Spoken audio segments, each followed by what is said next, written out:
Hi everybody, Michelle McClunan here, astrologer, life coach, and I'm bringing you another update, this time on the lunar eclipse, which is coming up on the 16th of May. It's a biggie. So this is the second eclipse that we've had.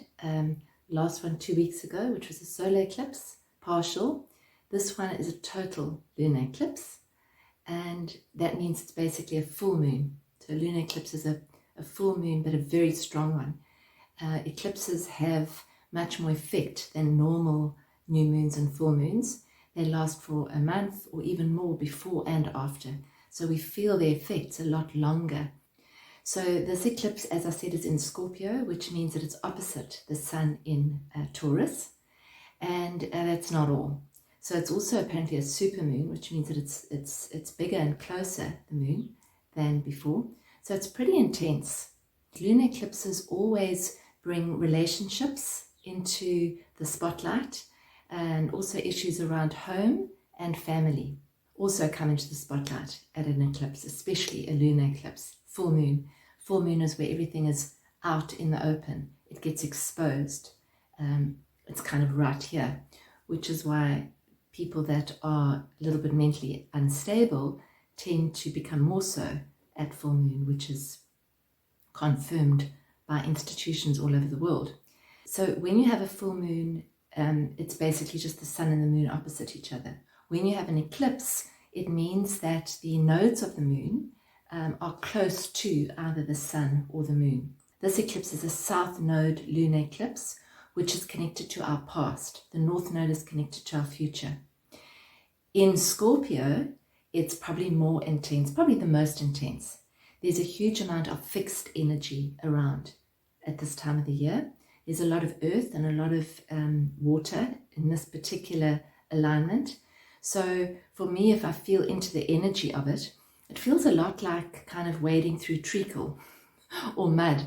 It's kind of one step forward, one step back. This is kind of reinforced and amplified in a sense by the fact that the sun and the moon are in a square aspect to the planet Saturn, just about exact, so very close to a square. And a square is always a feeling of, it's almost like there's obstacles in the way, there are challenges in the way. But obviously those challenges are teaching us something. There are also delays. There can be a feeling of separation. There can be a feeling of there's blocks. And as I say, that one step forward and a few steps backwards, that kind of situation. So there's that. Very strong, that alignment, okay?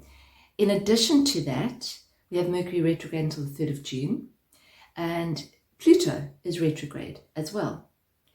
Pluto is actually aligned in a favorable aspect to this lunar eclipse, but Pluto and Mercury being retrograde is always about revisiting, revisioning, rethinking, reviewing, looking kind of in your rearview mirror and saying, where have I come from? You know, what's coming up for me? And particularly so when we have a south node lunar eclipse. So what will happen here is anything that has been underneath the surface, kind of our psyches, might be coming up. That might be fears, it might be anxiety, it might be depression, it might be grief. It could be some very big challenge that you are negotiating and working through, which has threads back to something else that's happened in your life, or to another person that you've actually had dealings with in your life. And this is kind of a letting go, a release stage. So Pluto is the ruler of Scorpio, okay? Scorpio is where the moon is, the full moon. And basically what Scorpio energy is, and Pluto energy being the ruler and also being connected to it, is it's transformation. And what is transformation? Transformation is clearing the old so that the new can be reborn. It's often going underneath the surface to bring up what's there so that it actually can be looked at, seen, and transformed. Transformation is also the process where there's the unknown. So if you kind of liken it to the caterpillar that goes into his cocoon, in the process of becoming a butterfly, that caterpillar dissolves. And that is the transformation. The old form of that caterpillar is no longer there. And there's no new form yet. There's no promise of a new form because there's no knowledge of there being any other form. But there is a new form that's being formed inside the cocoon.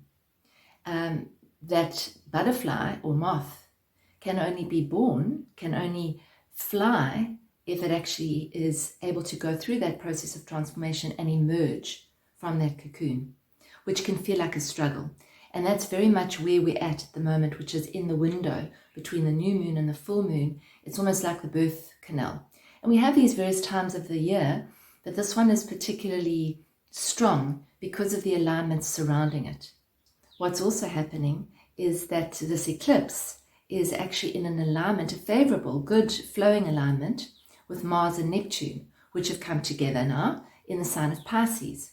So what it's saying to me is that the delays and the separation and the obstacles are kind of pushing us to look at situations, to re-look at situations, Mercury retrograde, that are coming up from the psyche or coming up from underneath the surface, the subconscious, to look and review those old patterns and to possibly redo something.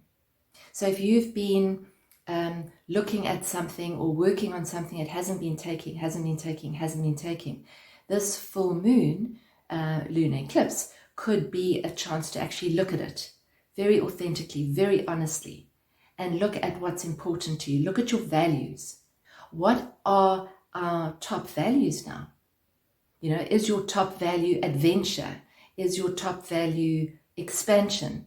Is your top value simplicity, peace, balance? What are your values now? Because they may have changed over the last couple of years. In fact, over your lifetime, they do change. Because as we shift and evolve, so do our beliefs and so do our values. So this is a very key lunar eclipse. It's probably one of the most key alignments this year. We often say that as astrologers, but this one really is.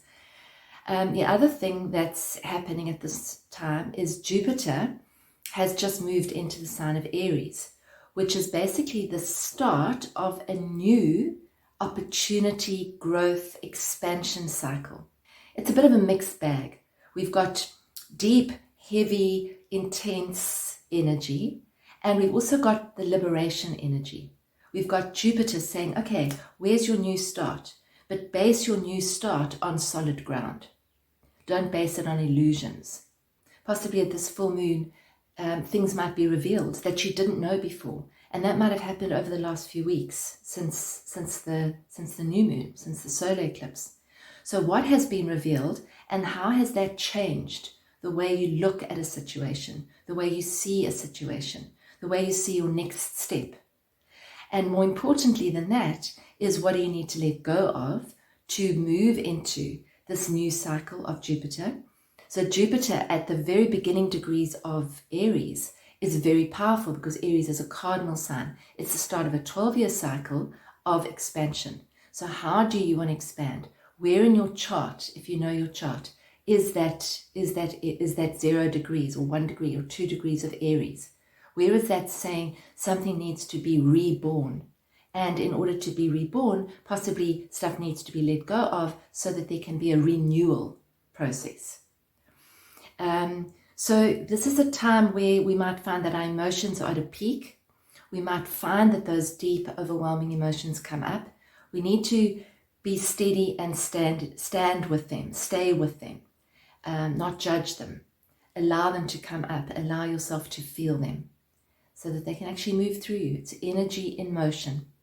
We have the support of those other planets, Mars and Neptune together, as well as Jupiter. We have the support and the energy that gives us the courage to actually move through this.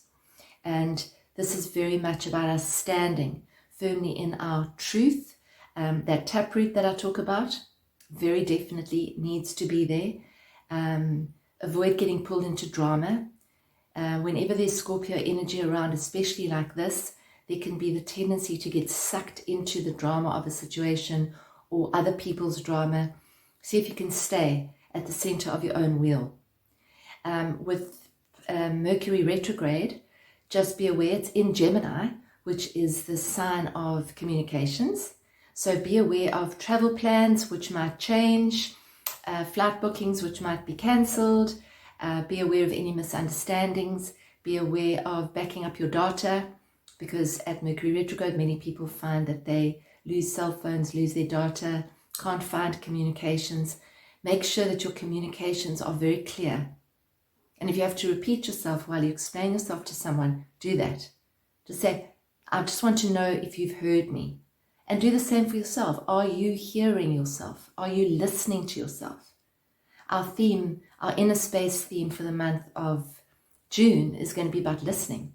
Do we listen? Do we really hear our inner voice? Do we quiet ourselves down enough to hear that inner voice?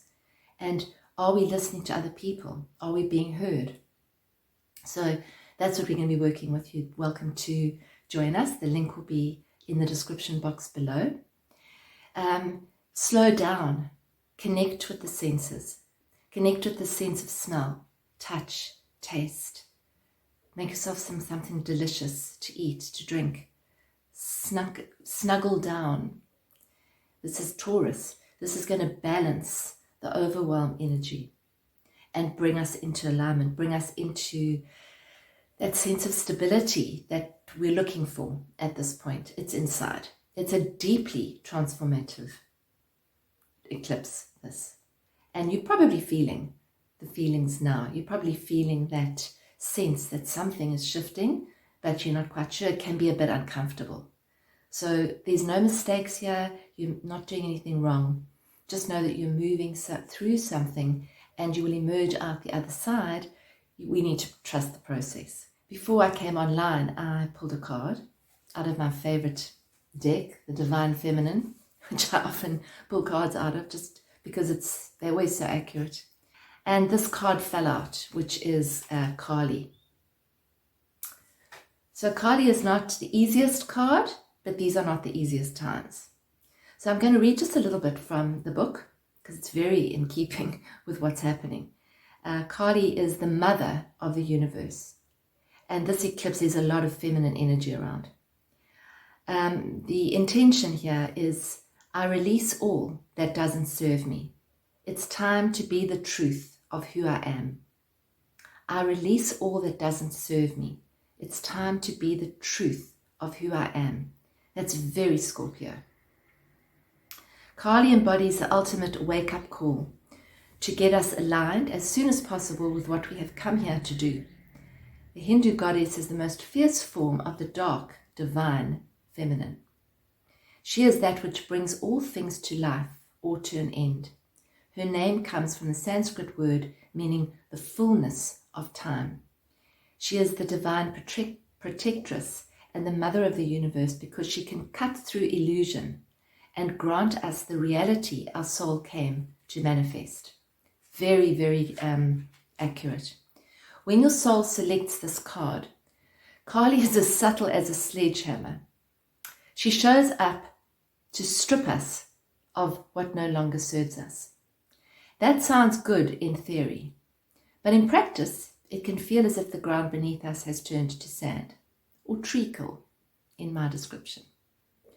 All those illusions about ourselves, especially what we think we're capable of, suddenly dissolve beneath us. Think of the cocoon and that caterpillar dissolving. When Kali sweeps in, we can easily slip into a feeling like a victim. It can feel as though events are happening to us rather than for us. That square from Saturn to this eclipse can feel like blocks. It can feel that something's against us. Kali doesn't want us to waste another moment being someone we are not. She doesn't want us to be with a partner who doesn't treat us with respect and love. We need to do the light work we've come to do. Kali wants us to sever the ties our ego has made out of fear or out of the false belief that we don't deserve better or more, And you can insert their job, relationship, situation, whatever it is that isn't serving, which is taking away from our truth, the truth of who we really are at our core, not our ego. She wants us to get very, very real. She wants us to reckon with the fact that we are not here to please others or to make them proud. We are here to listen to the call of our own soul. Kali is the harbinger of having entered Kairos, or soul time. Stripping the ego to reveal the soul can feel raw and often heartbreaking. But ultimately, Kali has come out of fierce love for the truth of who we really are. She is giving us the opportunity to choose again, to start over. Jupiter in Aries. From a place of tremendous wisdom and strength, our vulnerability, she lets us begin again from the bare bones truth of who we are. It's a potent card for a potent time. The soul voice meditation. What is falling away from my life right now that no longer serves me?